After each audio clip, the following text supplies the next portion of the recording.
Olá, graça e paz. Essa é a 47ª semana da nossa jornada de leitura bíblica. Nesta semana, começaremos o livro de Provérbios. Estávamos lendo os livros das Crônicas, lemos o primeiro livro das Crônicas que termina apresentando Salomão. E agora vamos para as obras literárias de Salomão. Salomão é o grande responsável por Provérbios, Eclesiastes e Cantares, né? Então vamos fazer essa leitura mais ou menos ali dentro da narrativa do reinado de Salomão, dos feitos de Salomão, né? Vamos fazer então essa pausa nos livros históricos. Lemos o primeiro livro das Crônicas, lemos agora os livros escritos por Salomão e depois voltamos para o segundo livro das Crônicas, que vai contar o reinado de Salomão e dar sequência nos demais reis de Judá e Israel. Bom, nesta semana então leremos do primeiro até o 7º capítulo do livro de Provérbios. E o livro começa com a apresentação do conceito de sabedoria. O que é essa sabedoria? Né? O que significa ser sábio na Bíblia? Depois ele vai falar da excelência dessa sabedoria no capítulo 2, vai exortar a que se obedeça a Deus, porque isso está profundamente intrincado ali, ligado ao próprio conceito de sabedoria. No capítulo 4, nós vamos ver o exemplo do pai sábio, que tem um modelo de vida pautado na sabedoria e agora passa esse exemplo ao seu filho. No capítulo 5 nós vamos ver a primeira advertência contra a imoralidade, contra o adultério.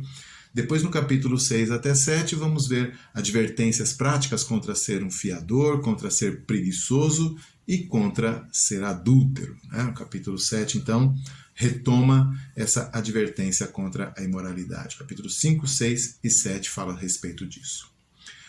Os meus destaques nessa leitura vão para, em primeiro lugar, o fato de que Salomão teve ali um reinado de 40 anos, né? Nós vamos ver em 2 Crônicas, capítulo 1 até 9, a descrição do seu reinado, mais pormenorizado. Mas nós conhecemos Salomão mesmo por aquilo que ele pediu a Deus, sabedoria, e Deus o concedeu, né? Então, a Bíblia diz que ele foi o homem mais sábio de todo o Oriente, o homem mais sábio do mundo, e diz lá no primeiro livro dos Reis, capítulo 4, diz que ele compôs muitos provérbios, né?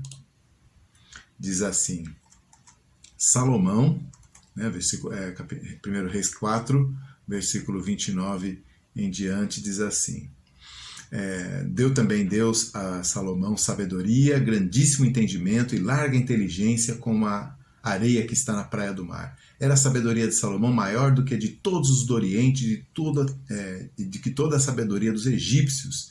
Era mais sábio do que todos os homens, mais sábio do que Etão, o Ezraíta, do que Emã, Caicol, Darda, filhos de Maiol. Correu sua fama por todas as nações em redor, compôs 3.000 provérbios e foram seus cânticos 1.005. Discorreu sobre todas as plantas, desde o cedro que está no Líbano até o isopo que brota no muro. Também falou dos animais, das aves, dos répteis, dos peixes. De todos os povos vinha gente para ouvir a sabedoria de Salomão e também enviados de todos os reis da terra que tinham ouvido falar da sua sabedoria. Então nós vemos aí Salomão como esse ícone da sabedoria, uma sabedoria muito prática, você vê, ele estudou animais, estudou plantas, estudou peixes, então não é uma sabedoria muito espiritualizada, é uma sabedoria muito pé no chão, essa que nós vamos ver em Provérbios. Bom, mas a questão é que Salomão não compôs o livro todo, né? Algumas coleções de provérbios são declaradamente da sua autoria, capítulo 1 fala disso, capítulo 10 fala disso, capítulo 25 também. Mas algumas coleções de provérbios têm outros autores. Por exemplo, capítulo 24, versículo 23, fala dos provérbios dos sábios, de um modo geral. O capítulo 30 tem como seu autor Agur, do qual nós não sabemos mais nada a não ser isso, né? São os provérbios que ele escreveu. E o capítulo 31 diz que foi escrito por Lemuel. Então, tem autores diferentes aqui neste livro. A composição final do livro foi bem mais tarde, né? Então, Salomão pode ter feito alguma coisa, outros reis foram acrescentando, e o formato que nós temos agora é bem mais tardio. O capítulo 25 nos diz que os homens de Ezequias coligiram alguns desses provérbios, portanto, 700 anos antes de Cristo, 200 anos depois de Salomão, né? E provavelmente eles só terminaram mesmo bem mais tarde. De qualquer forma, ele foi escrito sob a influência histórica de Salomão. Isso que é importante.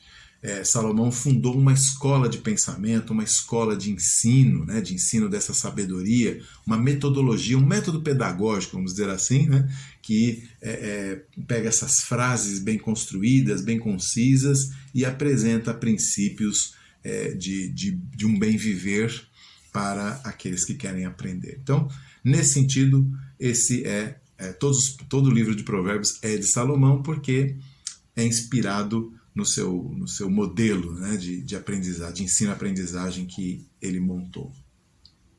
Uma das preocupações centrais de Provérbios, esse é um destaque importante também, é alertar o homem para o perigo do adultério, visto como uma força destrutiva para a sua família, para a sua honra, para a sua vida, e aí vida no sentido tanto material, porque o proverbialista alerta esse marido aí, porque se ele entrar por esse caminho do adultério, daqui a pouco o marido vai matá-lo, alguém vai acabar matando ele, né? Então ele tem a destruição da sua vida mesmo, mas acima de tudo a destruição da sua vida espiritual, porque ele certamente vai se desviar dos caminhos do Senhor por causa do adultério, né? Então é uma das preocupações recorrentes de Provérbios e está aqui já no trecho da nossa leitura desta semana.